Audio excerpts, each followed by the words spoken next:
November 18వ తేదీ హిడ్మాను Maredumilli forest లో అంటే టైగర్ జోన్ అంటారు. అది ట్రై జంక్షన్ అని కూడా అంటారు. అంటే ఒరిస్సా, ఛత్తీస్గఢ్, ఆంధ్రప్రదేశ్ 3 ప్రాంతాలు కలిసే జంక్షన్. అక్కడ ఎన్కౌంటర్ జరిగిందని చెప్పి హిడ్మాని వాళ్ళ భార్య రాజేని తర్వాత ఇంకొక 4 మొత్తం 6 మందిని చంపేశారు పోలీసులు. సో ఇక్కడ 3 వెర్షన్లు ఉన్నాయి. ఒకటి నిజంగానే ఎన్కౌంటర్ జరిగింది, మాకు వార్త వచ్చింది, అంటే ఇంటెలిజెన్స్ రిపోర్ట్ వచ్చింది, హిడ్మా అండ్ బ్యాచ్ ఈ ట్రై జంక్షన్కి వస్తున్నారని మా వాళ్ళు ఎస్టీఎఫ్ గ్రేహౌండ్స్ వాళ్ళు అక్కడికి వెళ్ళినప్పుడు వీళ్ళు తారసపడ్డారు. మేము సరెండర్ అవ్వమని అడిగారు. వాళ్ళు కాల్పులు జరిపారు. ఆత్మరక్షణ కోసం మేము కాల్పులు జరిపాము. తర్వాత చూస్తే కొంతమంది పారిపోయారు. 6 శవాలు దొరికాయి. అందులో హిడ్మా వాళ్ళ భార్య రాజా ఉన్నారనేది గత 30-40 ఏళ్ళుగా చెప్పే పోలీస్ కథనం స్టోరీ చెప్పారు. దీన్ని Mahesh Chandra Ladda ADG SIB special intelligence bureau additional director general ఆయన కూడా ప్రెస్లో కానీ ఇంటర్వ్యూలో కానీ ఈ స్టోరీని చెప్పాడు. ఇక రెండవ వెర్షన్ ఏంటంటే మనీష్ కుంజం అని మాజీ ఎమ్మెల్యే, ఛత్తీస్గఢ్లో కుంట అనే ఒక ఏరియాలో ఆయన ఎమ్మెల్యే, ఆయన ప్రెస్ మీట్ పెట్టి ఏం చెప్పాడంటే దేవ్జీనే పట్టించాడు. దేవ్జీ ఏం చేశాడంటే హిడ్మాని మిగతా వాళ్ళని సరెండర్ అవుదామని ఒక 50 మందిని ఆంధ్రప్రదేశ్కి తీసుకెళ్లి వాళ్ళకి అప్పగిచ్చేశాడు పోలీసులకి. వాళ్ళు హిడ్మాన్ని పట్టుకొని చంపేశారు. సో దేవ్జీనే చంపించాడు. ఆంధ్ర అంటే ఆయన ఉద్దేశంలో తెలంగాణ, ఆంధ్ర కలిపి తెలుగు మావోయిస్టులకి ట్రైబల్ మావోయిస్టుల మధ్య వైరుధ్యం ఉంది. తెలుగు మావోయిస్టులు ఇట్లా ట్రైబల్ మావోయిస్టులని చంపించేశారు అన్న వాదనని ఆయన చెప్పాడు. సోనీ సోడి అని ఇంకొక దళిత్ ట్రైబల్ మహిళ, ఆమె ఉద్యమకారిణి, జనరల్గా ఆమె మావోయిస్టులకి సపోర్ట్గానే ఉంటుంది. ఆమె కూడా సేమ్ వాదన వినిపించింది. ఇది రెండవది. మూడవది మావోయిస్టులు అఫీషియల్గా అనౌన్స్ చేసింది ఏంటంటే హిడ్మా ఒక కాంట్రాక్టర్ ద్వారా విజయవాడకి ఆరోగ్యాన్ని బాగలేదు, ఆయనకి చికిత్స కోసం వెళ్ళారు. అప్పుడు ఒక ద్రోహించిన సమాచారాన్ని బేస్ చేసుకొని పోలీసులు పట్టి 15వ తేదీ పట్టుకున్నారు అనేది పట్టి టార్చర్ చేసి చంపేశారని మావోయిస్టులు ఇంతకుముందు ఇచ్చారు ప్రకటన. సో 3 వెర్షన్లు అనమాట హిడ్మా ఎలా చనిపోయినాడు. ఒకటి పోలీస్ వెర్షన్, 2 మనీష్ కుంజం అంటే సోనీ సోడి వెర్షన్, 3 మావోయిస్టుల వెర్షన్. నేనైతే పర్సనల్గా మావోయిస్టుల వెర్షన్ నమ్ముతున్నాను. ఎందుకంటే నాకు అనుభవం ఉంది, తెలుసు.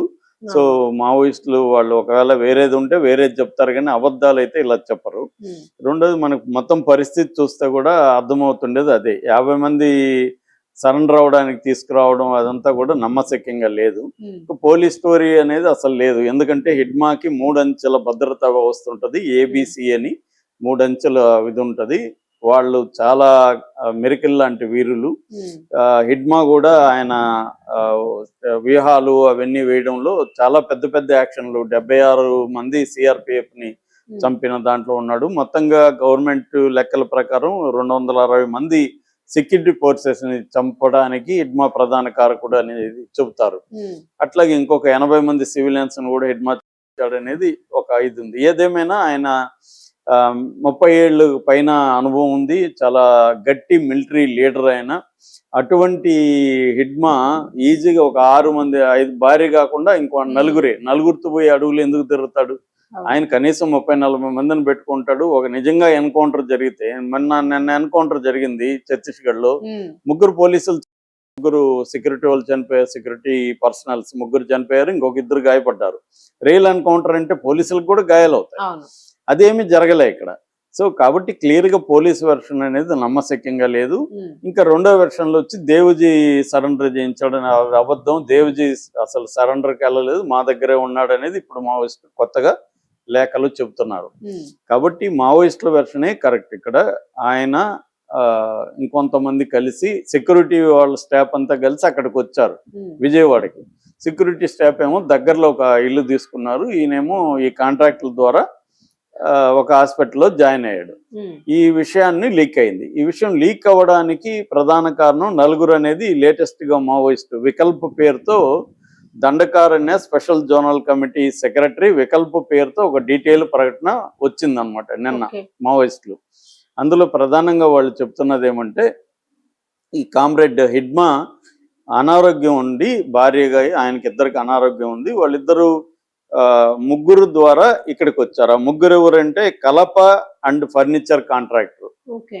ఒక అతను, రెండో అతను బిల్డర్ కమ్ సివిల్ కాంట్రాక్టర్ రెండో అతను, మూడో అతను అల్లూరి సీతారామరాజు జిల్లాలో ఐటీడీఏ పనులు చేసే కాంట్రాక్టర్. ఓకే. వీళ్ళ ముగ్గురు హిడ్మాకి పరిచయం ఉన్నారు. ఉమ్. వీళ్ళ ముగ్గురు ద్వారా విజయవాడలో వాళ్ళకి తెలిసిన ఒక హాస్పిటల్ ఉంది, అక్కడైతే సీక్రసీ ఉంటుంది, మీకు ఇబ్బంది లేదనేది వాళ్ళు చెబితే వీళ్ళు ఇక్కడికి వచ్చారు. వెళ్ళడం జరిగింది. వచ్చారు మిగతా టీంకి ఒక ఇల్లు తీసి కూలీలాగా అక్కడ ఇల్లు తీసి పెట్టారు సెక్యూరిటీ కోసం.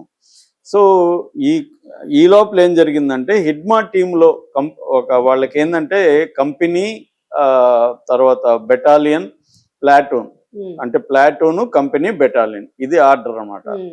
సో ఈ ఒక కంపెనీ ఇన్ఛార్జిగా ఉంటున్న కోసాల్ అనే ఒక వ్యక్తి తెలంగాణకు వచ్చి నవంబర్లో సరెండర్ అయిపోయాడు.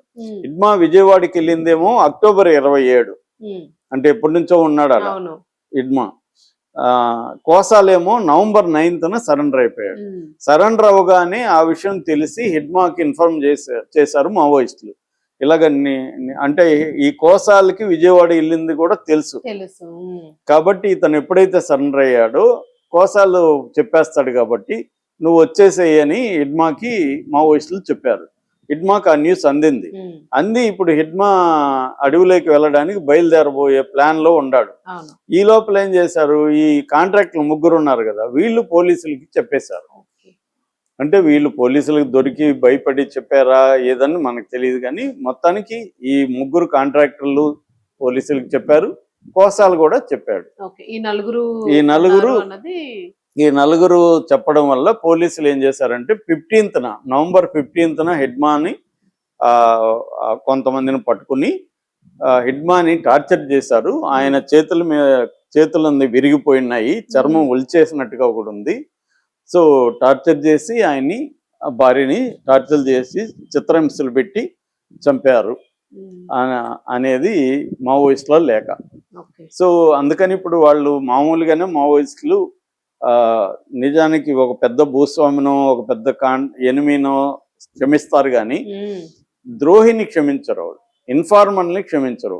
ఎందుకంటే ఇన్ఫార్మర్ అంటేనే వాళ్ళు బతకాలా, ఇన్ఫార్మర్ బతకాలా అనేదే వస్తుంది. Informer more dangerous.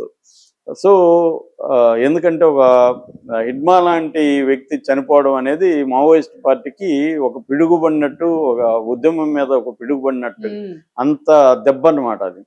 అటువంటి ఒక 30 ఏళ్ళుగా ఒక ట్రైబల్ ఒక మామూలు చాలా వెనకబడిన, మన వీడియోలంతా మన తెలుగు మీడియా కూడా చాలా మంది వెళ్ళి ఆ తల్లి పూంజీ మాడ్వి హిడ్మా వాళ్ళ తల్లి పూంజీతో మాట్లాడారు, వాళ్ళ బ్రదర్తో మాట్లాడారు, బావతో మాట్లాడారు, వాళ్ళ ఇల్లు, వాళ్ళ ఫుడ్ అన్ని చూపించారు. చాలా అతి ప్రాథమికంగా వాళ్ళకి ఏమీ లేవు వాళ్ళ దగ్గర. ఆమె చూస్తే చిన్న గువ్వలాగా ఉంది పాపం. సో అటువంటి ఒక దారుణమైన కండిషన్ లో ఉండే ట్రైబల్ దీని నుంచి వచ్చి ఒక నేషనల్ ఇంటర్నేషనల్ స్థాయి లీడర్గా ఎదిగాడంటే ఇట్స్ నాట్ ఎ జోక్ అది. సో అటువంటి హిడ్మా అనేది అతిపెద్ద విజయం వీళ్ళకి, సెక్యూరిటీ వాళ్ళకి, అతిపెద్ద నష్టం మావోయిస్ట్ పార్టీకి. సో ఆయన బతికుండి ఒకవేళ సరెండర్ అయినా కూడా ఉద్యమంలో ఉంటే ఖచ్చితంగా ఆయన చాలా పెద్ద ట్రైబల్ లీడర్ అయిపోయేవాడు.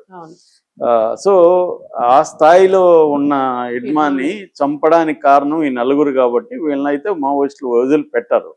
కాకపోతే మావోయిస్టులు ఇవాళ ఉన్న పరిస్థితిలో మావోయిస్టులకి వాళ్ళని వాళ్ళు కాపాడుకోవడమే ప్రయారిటీ.